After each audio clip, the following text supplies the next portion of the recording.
नमस्कार, मेरा नाम ज्ञानेश्वर है और आप देख रहे हैं लाइव सिटीज।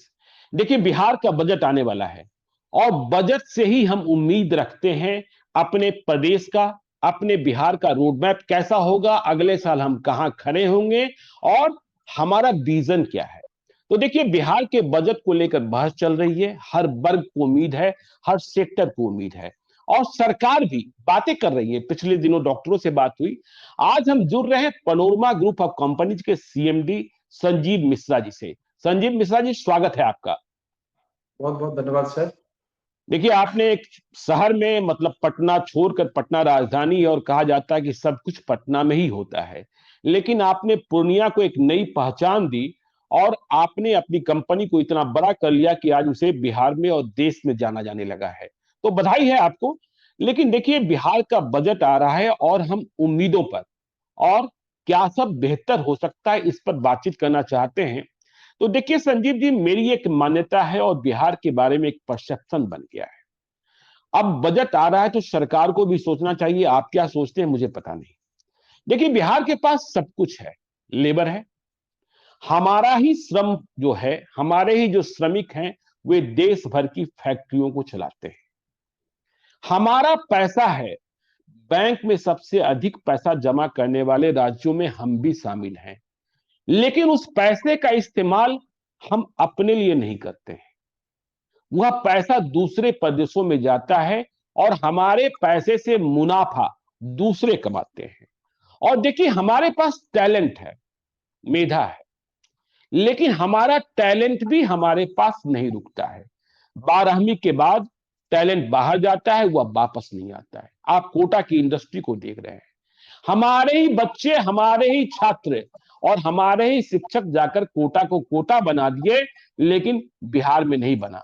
कितने हजार करोड़ का बिजनेस है मुझे नहीं पता। एक बात समझने की जरूरत है और एक परसेप्शन बन गया है कि बिहार जो है एक परचून का दुकान बन गया है, जहां खरीदने वाले, मतलब खरीदने वाले हैं और हम क्या बेचते हैं। जो परचून की दुकान है वहां बिकता क्या है? वहां गुजरात का बना माल बिकता है, पंजाब का बना माल बिकता है, महाराष्ट्र का बना माल बिकता है। हम खुद नहीं बनाते हैं, इसलिए हम दूसरे का बनाया खरीदते हैं और कितने प्रतिशत के मुनाफे पर आप जानते हैं। तो ये परचून की दुकान, हम कब अपने पैरों पर खड़े होंगे और क्या रोडमैप होना चाहिए? संजीव जी बताइए, कैसे ये परचून की दुकान का जो परसेप्शन होता जा रहा है। दूसरा कि हमारा प्रदेश बुड्ढों का शहर होता जा रहा है, बुड्ढों का प्रदेश होता जा रहा है। मतलब हमारा टैलेंट जो है हमसे दूर चला जा रहा है। वो जाकर दिल्ली में नौकरी करता है, वो जाकर महाराष्ट्र में कर रहा है, पंजाब में कर रहा है। गार्ड की भी नौकरी करनी है तो वो दिल्ली और पंजाब में नौकरी तलाशता है। ऐसी सूरत क्यों और हम क्या करें? सरकार को क्या करना चाहिए जिससे ये रुके? बहुत अच्छा एग्जांपल दिया सर आपने कि हम लोग परचून का दुकान कर रहे हैं, मतलब ट्रेडिंग कर रहे हैं। मैन्युफैक्चर कोई और है, मुनाफा कोई और ले रहा है, हम लोग सिर्फ बेच रहे हैं और 2% 5% पे धंधा कर रहे हैं। इसका मैं आपको एग्जांपल देना चाहूंगा। नरकटियागंज जो बेतिया में है, वहाँ डीएम सर है कुंदन कुमार सर। वो एक बहुत बड़ा एग्जाम्पल है और वहां से हम लोग को कुछ सीखना चाहिए। यहीं के लेबर सूरत में जाकर के, बैंगलोर में जाकर के, लुधियाना में जाकर के व्यापार कर रहे थे। लॉकडाउन हुआ। मैं एग्जांपल इसलिए बार बार हर जगह से दे रहा हूं ताकि हम लोग उनसे सीखें कि हर चीज संभव है। हमारे बिहार में भी सब कुछ हो सकता है। इसमें हम लोग को संघर्ष करना पड़ेगा, बिना संघर्ष का कुछ भी होता नहीं। मतलब आप कहते हैं विल पावर कम है। क्वारंटाइन के टाइम में जब बाहर से लोग आए, उस टाइम क्या किया उन्होंने? स्किल मैपिंग किया। स्किल मैपिंग करके लेबर को रखा कि आपकी एक्सपर्टीज किस क्षेत्र में। कोई एम्ब्रॉयडरी का काम करता था, कोई स्टिचिंग का काम करता था, कोई स्लीपर बनाता था। तो उसको स्किल मैपिंग करके, लिस्टिंग करके उन्होंने 14 दिन 15 दिन रखा। जब सब थोड़ा सा माहौल शांत हुआ, लॉकडाउन की स्थिति अच्छी हो गई, तो सबको उन्होंने मीटिंग बुलाया कि भाई आप लोग एक्सपर्ट हैं, आप लोग क्या अभी बाहर जा रहे हैं? तो नहीं, अभी नहीं जा रहे, हम लोग चाह रहे अपना व्यापार करें, लेकिन हम लोग को यहाँ संसाधन नहीं है। यदि संसाधन मुहैया करा दिया जाए, तो डीएम सर का था ये कहना, यदि मैं आपको संसाधन मुहैया करा देते हैं तो क्या आप लोग काम करेंगे? तो बोले हाँ काम करेंगे। तो उन लोगों को बुला करके, बैंक को बुला करके लोन करवाए, सारा सामान मंगवाए। एक बहुत बड़ा हब बन गया है और पूरा प्रदेश में एक एग्जाम्पल है। तो हम हर कुछ कर सकते हैं। मैं अपना एग्जाम्पल दे रहा हूँ, मैं दिल्ली में काम करता था, मैं बिहार अकेले आया था काम करने के लिए और हमने काम स्टार्ट किया। आज हजारों की संख्या में लोग हमारे साथ काम कर रहे हैं और करोड़ों रुपया हम सरकार को हमारे कंपनी से जा रहा है। वो करोड़ रुपया कहीं न कहीं हमारे प्रदेश के पब्लिक के ऊपर खर्च हो रहा है। हम 18% टैक्स देते हैं, 9% तो सेंट्रल को चला जाता है, 9% तो हमारे प्रदेश में जा रहा है। उस रेवेन्यू से सरकार को हम टैक्स दे रहे हैं, चाहे डायरेक्ट टैक्स हो, इनडायरेक्ट टैक्स हो, हम पब्लिक से टैक्स कलेक्ट करते हैं, वो टैक्स हम सरकार को दे रहे हैं। उस टैक्स से कहीं न कहीं पब्लिक वेलफेयर का काम हो रहा है। तो हमारे जैसे बहुत युवक हैं जो दूसरे प्रदेश में काम कर रहे हैं, उनका हुनर है, स्किल्ड है, उनको कुछ ट्रेनिंग की जरूरत है, उसको स्किल करने की जरूरत है, अपने यहाँ संसाधन देने की जरूरत है, हर काम संभव है। आज सूरत के व्यापारी उनके यहाँ माल खरीदने के लिए बेतिया आते हैं, आपको आश्चर्य लगेगा। लुधियाना के व्यापारी आते हैं कि भाई मेरा जॉब वर्क कर दो, मैं आपको मटेरियल दे रहा हूँ, लेवल दे रहा हूँ, सब चीज कर रहा हूँ, मुझे करके यहाँ से भेज दो। और ये लोग लो कॉस्ट में काम कर रहे हैं। लेकिन एक समझने वाली बात यह है कि बिहार से बाहर के लोग, बिहार के लोग उद्योग करना चाह रहे हैं, उनको हम संसाधन मुहैया नहीं करवा पा रहे हैं और बिहार से बाहर के लोग भी चाह रहे हैं कि हम प्रदेश में जाकर के काम करें। लेकिन 2-3 चीज की दिक्कतें हैं बिहार में जिसकी वजह से लोग बाहर से नहीं आ पा रहे हैं।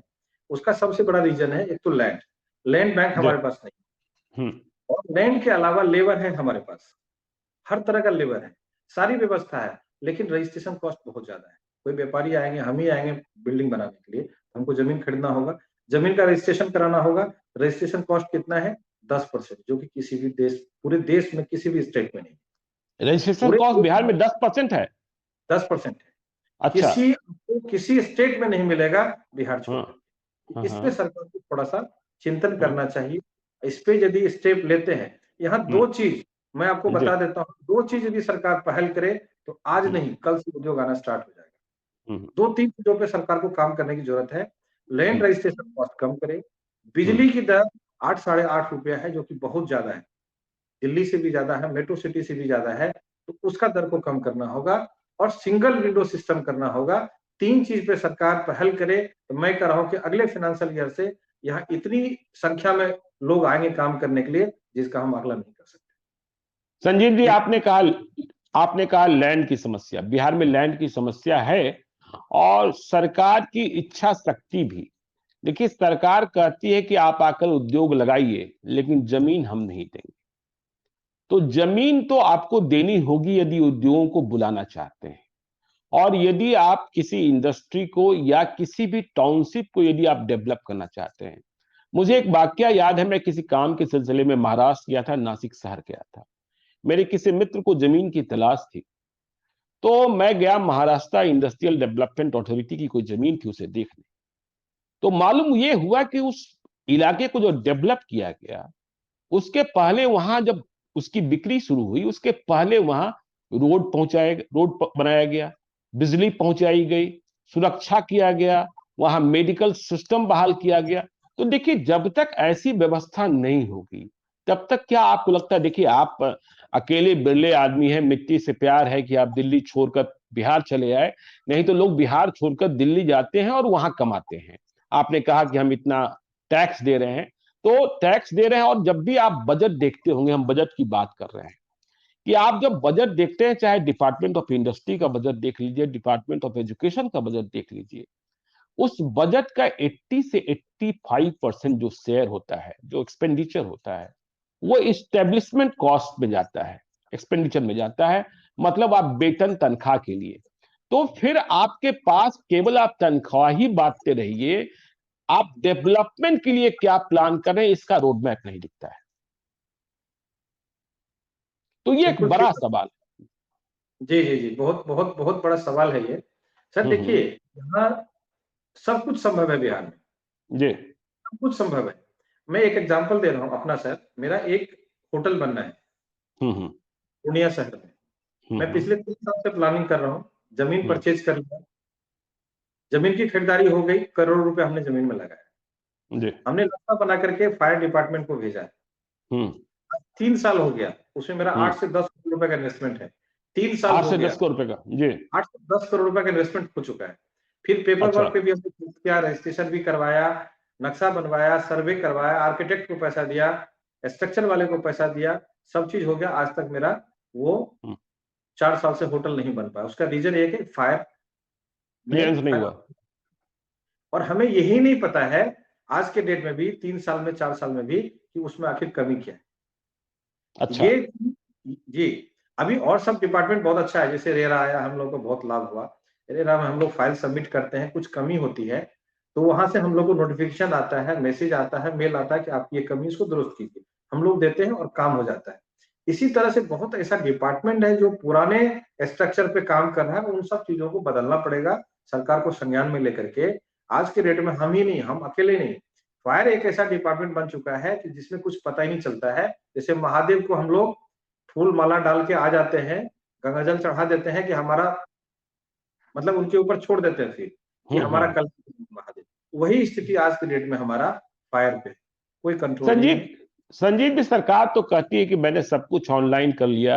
आपका मैप सैंक्शन करने की बात हो या और भी जितने जो सरकारी नियम कायदे हैं, इसके लिए एक तय समय सीमा बहाल कर दी गई। लेकिन मैंने आपसे ही सुना फायर के बारे में, मेरे और कई मित्र बता रहे थे कि मैप सैंक्शन होने में भी इतनी परेशानी होती है कि मत पूछिए।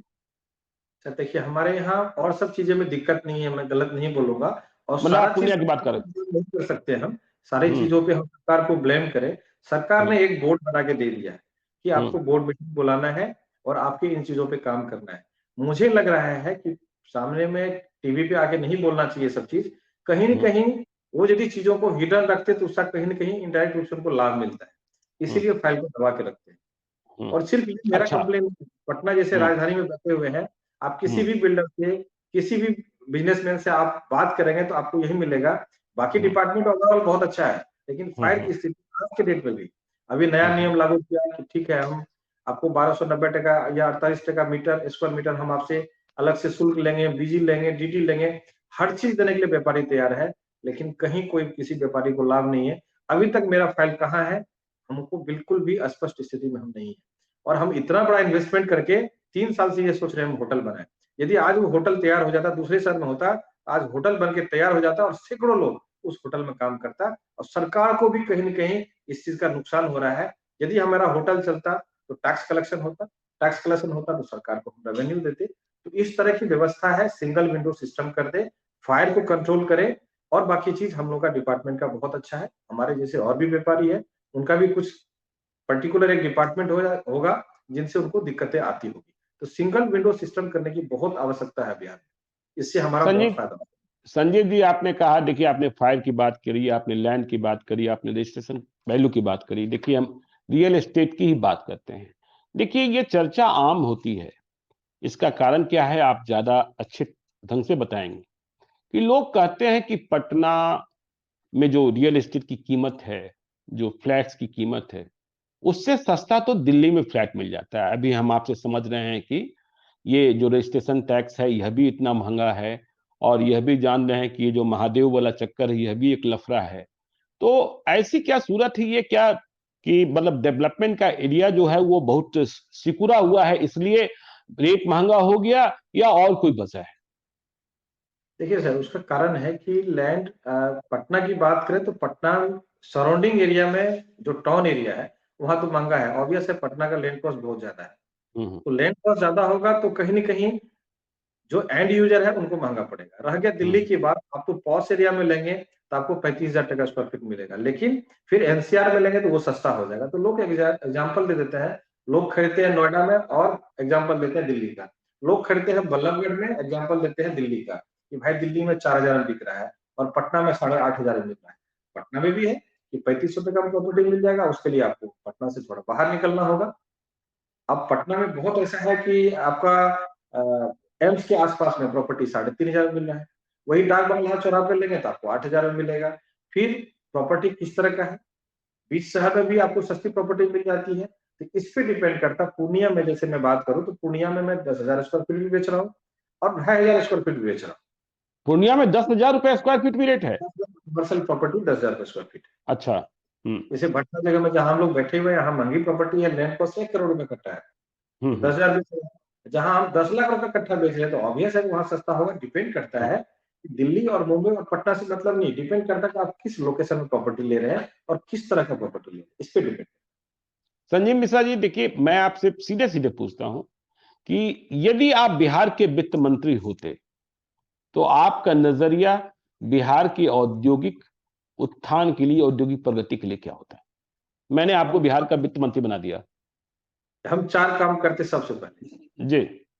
सबसे पहले हम एजुकेशन और हेल्थ पे काम करते जी। बिहार का पैसा जो बाहर जा रहा है उसको हम रोकने का कोशिश करते, बच्चों को अच्छा एजुकेशन देने का हम कोशिश करते। जब तक हमारा बच्चा पढ़ेगा नहीं, हमारा देश बढ़ेगा नहीं।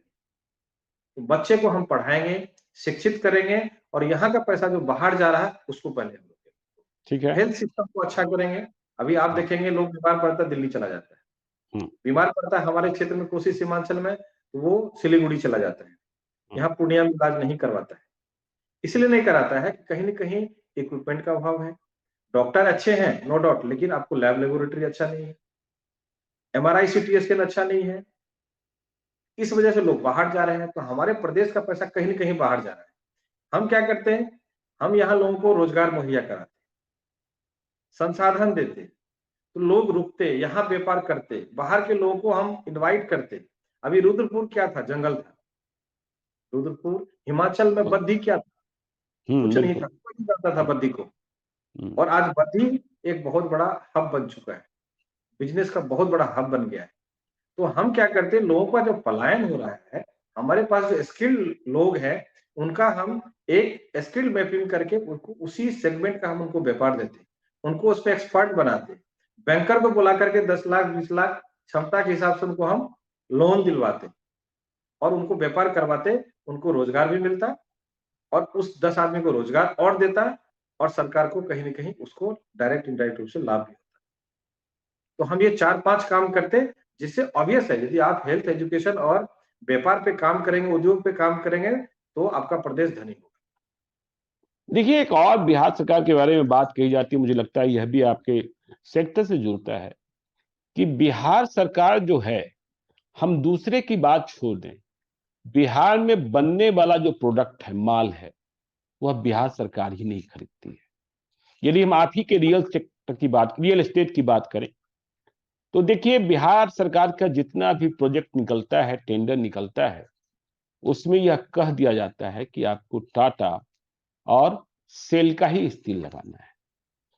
जबकि आपके स्टेट में यदि कोई इंडस्ट्री बची हुई है तो वो टीएमटी इंडस्ट्री है, और कई ऐसी कंपनियां हैं जो बेहतर उत्पादन भी कर रही है, आईएसआई मार्का भी है। तो क्या आप अपनी कंपनियों को ही नीचा नहीं दिखाते हैं अपना सामान नहीं खरीद कर? फिर देखिए, आपने 20 लाख साइकिलें बांटी, एक औरंगाबाद में हीरो साइकिल फैक्ट्री लगी और सरकार ने 20 लाख साइकिल बच्चों के बीच बांटी, लेकिन एक साइकिल अपने बिहार प्रदेश में लगी फैक्ट्री से नहीं खरीदी। कहां से खरीदी? पंजाब की फैक्ट्री से। कैसे होगा इंडस्ट्रियल डेवलपमेंट? एकदम बहुत बड़ी बात है और बहुत दूर से आपने सोचा है कि हमारे प्रदेश का डेवलपमेंट तभी होगा, हम कोशिश ये करें कि अपने प्रदेश में जो मैन्युफैक्चरिंग हो रहा है उसको हम लोग अप्रूवल्स दें। जैसे टीएमटी की बात करी आपने, तो टाटा झारखंड दूसरी जगह से झारखंड से आता है, राउरकेला से आता है, उड़ीसा से आता है, लेकिन हमारे बिहार में यदि उसी टाटा को बोलेंगे कि भाई हमारा जितना भी गवर्नमेंट प्रोजेक्ट होगा, हमारे यहाँ इंडस्ट्री लगाइए आप, हम आपसे माल खरीदेंगे। तो ये बहुत बड़ी बात है, बहुत बड़ा अचीवमेंट हमारे प्रदेश के लिए होगा।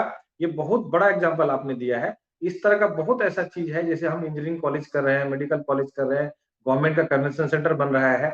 इस तरह का जो भी चीज बन रहा है, हम कोशिश ये करें अपने प्रदेश में जो मैन्युफैक्चरिंग हो रहा है, उसी का हम उत्पादन जो हो रहा है, उसी को हम उपयोग करें, ताकि यहाँ का रेवेन्यू बढ़ेगा और लोगों को रोजगार मिलेगा। अब यदि पैनोरमा का माल पूर्णिया के लोग ही नहीं खरीदेंगे तो फिर मतलब क्या होगा? लेकिन अच्छी बात है कि पैनोरमा पर तो पूर्णिया फिदा है, यह हम सुनते हैं और देखते हैं। आपको भी जो रिस्पांस मिला है। आपने हेल्थ सेक्टर की बात करी, एक अनुभव आपके साथ और मैं शेयर करना चाहता हूं।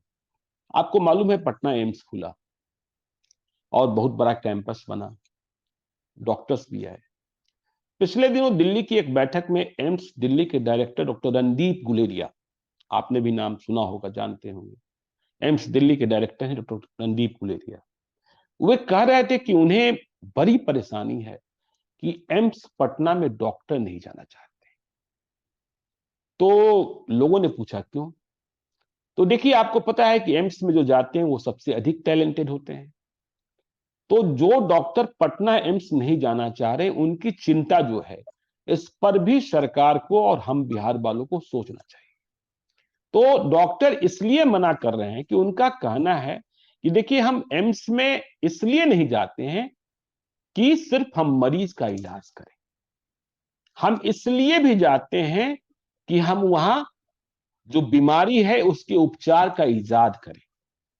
तो उनका मानना है कि रिसर्च नहीं हो रहा है बिहार में, उनका मानना है कॉन्फ्रेंस नहीं हो रहे हैं बिहार में, फिर उनका मानना यह है कि आपने एम्स की बड़ी बड़ी बिल्डिंग तो बना दी, लेकिन उस कैंपस के बाहर क्या है यह आपने नहीं सोचा। उस कैंपस के बाहर स्लम बस्ती है।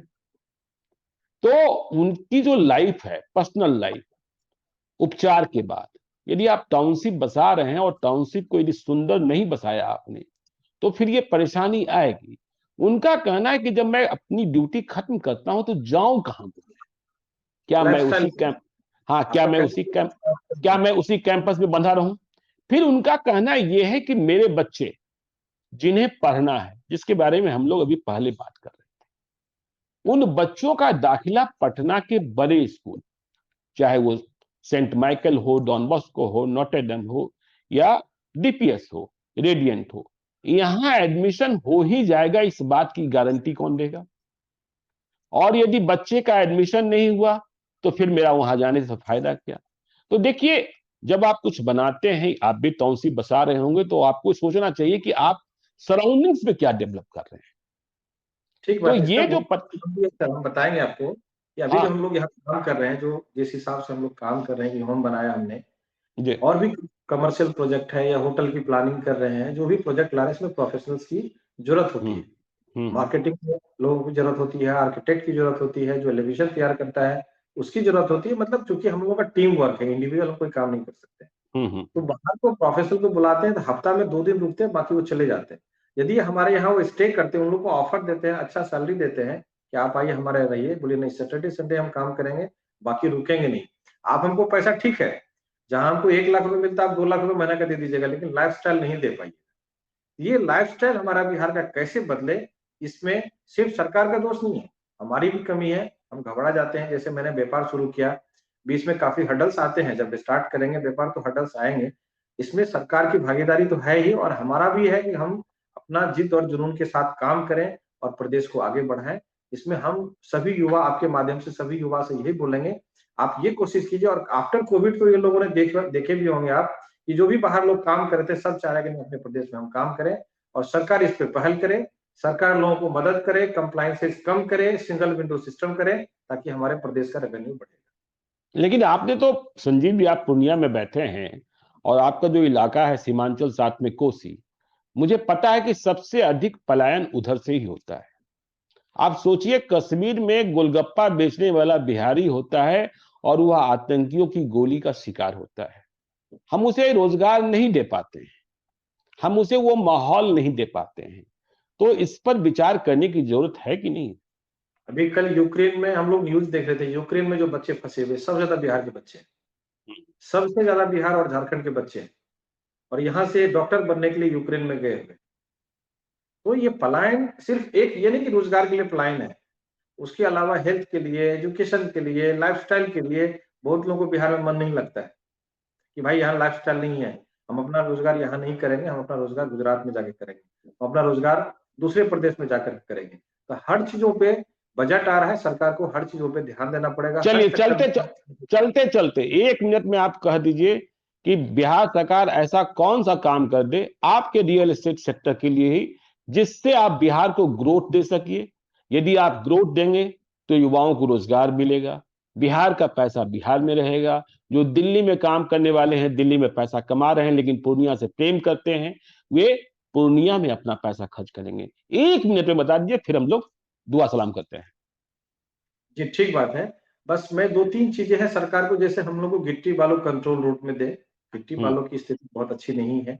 देखिए सर, जो रोजगार की आप बात कर रहे हैं, कहीं न कहीं जितने भी युवक हैं जिनको रोजगार मिल सकता है, यदि इंफ्रास्ट्रक्चर पे, रियल एस्टेट पे अभी बहुत अच्छा स्कोप है बिहार में, और मुझे लग रहा है कि ये डेवलपिंग प्रदेश है।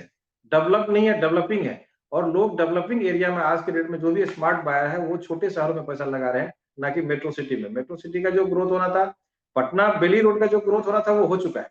तो वहां इन्वेस्टर पैसा नहीं लगा रहा है आज की डेट में। आज की डेट में छोटे जगह में आप देखे होंगे, हमारे पूर्णिया में आप आए थे, हाई राइज बिल्डिंग बन रहा है और बड़े बड़े कैंपस बन रहे हैं और इमीडिएट सेल हो जा रहा है। इसीलिए कि पटना के इन्वेस्टर हमारे पूर्णिया में पैसा लगा रहे हैं। क्यों? तो हमारा ग्रोथ पूर्णिया में ज्यादा होगा, कोसी सीमांचल में ज्यादा होगा, चूंकि यहाँ अभी डेवलपिंग फेज में है। तो अभी हम लोग डेवलपिंग फेज में है, अभी बहुत गैप है, बहुत बड़ा खाई है जिसको हम भर सकते हैं। इंफ्रास्ट्रक्चर का इसमें बहुत बड़ा मेजर रोल होगा और हमको लग रहा है कि यदि कंस्ट्रक्शन की बात करें तो अभी हर जगह कंस्ट्रक्शन हो रहा है, उसके माध्यम से लोगों को रोजगार मिल रहा है। तो सरकार को थोड़ा कंप्लायंसेस कम करे, पेपर वर्क में हम लोग को थोड़ा मदद करे और गिट्टी बालू कंट्रोल रेट में हम लोग को मुहैया कराए, इससे लोगों को काफी तादाद में रोजगार मिले। चलिए, बहुत अच्छी बात आपने कही संजीव जी, और मुझे सबसे अच्छा लगा कि आप दिल्ली से लौटकर बिहार आए, पूर्णिया आए और आपने वह मिथक तोड़ी कि बिहार पिछड़ा प्रदेश है। आपने अभी कहा बिहार विकसित नहीं हुआ है लेकिन विकासशील है, और यदि इसे हम गति प्रदान कर देंगे तो हम कहीं पहुंच सकते हैं, क्योंकि हमारे पास टैलेंट है, हमारे पास लेबर है और हमारे पास कैपिटल है। बस इसका कॉकटेल तैयार कर देना है। तो हम अच्छी उम्मीदें करें कि जो बजट आ रहा है वह एक सुखद संभावनाओं का दरवाजा खोले। तो आज इस बातचीत को हम यही खत्म करते हैं। आप देखते रहिए लाइव सिटीज को। यदि अब तक आपने हमारे यूट्यूब चैनल लाइव सिटीज को सब्सक्राइब नहीं किया है तो जरूर कर लीजिएगा, और यदि इस वीडियो को आप फेसबुक पेज के माध्यम से देख रहे हैं तो पेज को लाइक कीजिएगा, ट्विटर पर भी हमें फॉलो कीजिए। धन्यवाद।